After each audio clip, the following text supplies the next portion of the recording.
గత వారం రోజులుగా హైదరాబాద్లో కురుస్తున్నటువంటి భారీ వర్షాలకు హుస్సేన్ సాగర్ మాత్రం నిండుకుండను తలపిస్తూ ఉంది. ఏదైతే మాదాపూర్ హైటెక్ సిటీ అక్కడి నుంచి పడినటువంటి వరదలకు నీటికి సంబంధించి కూడా ఇక్కడ కూడా మొత్తం కూడా హుస్సేన్ సాగర్కు వస్తున్న నేపథ్యంలో కూడా ఇక్కడ మొత్తం ట్యాంక్ బండ్ అంతా పరిసరాలు కూడా పూర్తి స్థాయిలో జలమయంగా కనిపిస్తూ ఉన్నాయి. ఈ నేపథ్యంలో కూడా రానున్న 3 రోజుల పాటు ఇలాగే వర్షాలు కొనసాగితే మాత్రం ఖచ్చితంగా హుస్సేన్ సాగర్కు కొంచెం ప్రమాదకరమైన పరిస్థితులు ఉంటాయని చెప్పేసి కూడా వాతావరణ శాఖ హెచ్చరిస్తూ ఉంది. హెచ్చరించిన నేపథ్యంలో కూడా నిన్న అక్కడ ఏదైతే మన అమరవీరుల స్తూపం దగ్గర నుంచి కూడా 2 గేట్లు వదిలిపెట్టేసి కూడా అక్కడ నుంచి కిందికి నీళ్లు వదిలే ప్రయత్నం చేసి దాంతోపాటుగా మొత్తానికి హైదరాబాద్ వ్యాప్తంగా పడుతున్నటువంటి వర్షానికి సంబంధించి గత 4 రోజులుగా ఎడతెరిపి లేకుండా ముసురు నుంచి భారీ వర్షం నుంచి అతి భారీ వర్షం కురిసిన నేపథ్యంలో కూడా మొత్తం ఒకసారి మనం హుస్సేన్ సాగర్ పరిసర ప్రాంతాలను చూస్తే మాత్రం లేకపోతే ట్యాంక్ బండ్ దగ్గర చూసినా కూడా లేకపోతే హుస్సేన్ సాగర్ చూస్తే మాత్రం ఒక జలకలను కూడా చూస్తూ ఉండొచ్చు. దీంతోపాటు రానున్న రోజుల్లో ఇట్లాగే వర్షం కూడా కొనసాగితే మాత్రం కొంచెం ప్రమాదకరమైన హెచ్చరిక ఉండబోతుంది ట్యాంక్ బండ్ అని చెప్పేసి కూడా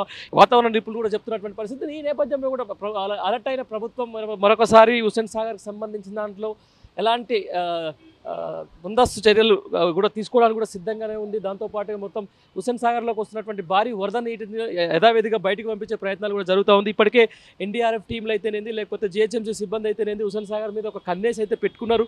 ఎందుకంటే రానున్న రోజుల్లో మళ్ళీ ఇలాగే వర్షం కొనసాగితే మరొకసారి భారీగా ఒక్కటేసారి కనుక నీరు కనుక ఇట్లా హుస్సేన్ సాగర్లో చేరితే ఎక్కడికి పంపించాలనే దాని మీద కూడా ఇటు ప్రభుత్వం అయితేనేది లేకపోతే ఇక్కడ ఎన్డీఆర్ఎఫ్ సిబ్బంది అయితేనేది లేకపోతే జిహెచ్ఎంసీ సిబ్బంది అయితే ఎప్పటికప్పుడు కూడా అప్రమత్తం చేసినట్టుగా తెలుస్తుంది. ప్రస్తుతం మనం హుస్సేన్ సాగర్ పరిసర ప్రాంతాల్లో ఉన్న ఇప్పటికే నగర వ్యాప్తంగా ఈరోజు దగ్గర 3 నుంచి 6 సెంటీమీటర్ల వర్షం నమోదైంది.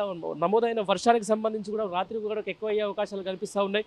రేపు దాని తర్వాత మరో 2 రోజుల పాటు ఇలాగే వర్షాలు కొనసాగితే మాత్రం హుస్సేన్ సాగర్కు మళ్ళీ గతంలో జరిగినట్టుగా కూడా కొంచెం ఇబ్బందికరమైన పరిస్థితి వస్తుందని చెప్పేసి కూడా వాతావరణ శాఖ నిపుణులు చెప్తా ఉన్నారు. ఈ వర్షం అయితే ఇంకా 3 రోజుల పాటు ఇలాగే కంటిన్యూ అవుతుంది అని చెప్పేసి ఇటు వాతావరణ శాఖ చెప్తున్న నేపథ్యాన్ని చూసుకుంటే మాత్రం ఖచ్చితంగా దీని మీద ట్యాంక్ బండ్ మీద అయితేనేది లేకపోతే ఇక్కడ హుస్సేన్ సాగర్ మీద అయితే కూడా ప్రత్యేక చర్యలు తీసుకోవాలని చెప్పేసి కూడా ప్రభుత్వాన్ని ఇక్కడ ప్రజలు కూడా వేడుకుంటూ ఉన్నారు. చాలామంది వర్షాలకు ఇక్కడ ఆహ్లాదకరంగా సాయంత్రం పూట వచ్చే వాళ్ళందరూ కూడా కొంచెం ఉధృతిగా కనిపిస్తూ ఉంది ఇక్కడ ఏదైతే హుస్సేన్ సాగర్. ఈ నేపథ్యంలో కూడా ప్రజలందరూ కూడా అప్రమత్తంగా ఉండాలి. ఎవరు కూడా అవసరమైతే తప్ప కూడా బయటికి రాకూడదు. భారీ వర్షాలు పడుతున్న నేపథ్యంలో సీజనల్ వ్యాధులు కూడా ఎక్కువగా వ్యాపించే అవకాశం ఉంటుంది. ఆ వ్యాధులకు సంబంధించి కూడా ఎప్పటికప్పుడు చర్యలు తీసుకోవాలి. ముఖ్యంగా చిన్నపిల్లలు అలాగే వృద్ధులకు సంబంధించి మీద ప్రత్యేక చర్యలు తీసుకోవాలని చెప్పేసి వైద్య రంగ నిపుణులు కూడా చెప్తున్నటువంటి పరిస్థితి. అంటే రానున్న 3 రోజుల పాటు మరీ ఇలాగే వర్షం మాత్రం కొనసాగితే ట్యాంక్ బండ్ వేదిక అయితేనేది హుస్సేన్ సాగర్ మీద కొంచెం ఇబ్బందికరమైన పరిస్థితులు ఉన్నాయి. ఈ నేపథ్యంలో కూడా నిన్న అధికారులు కొంచెం అక్కడి నుంచి 2 గేట్ల నుంచి కూడా కిందికి వదిలిపెట్టి మూసీలకు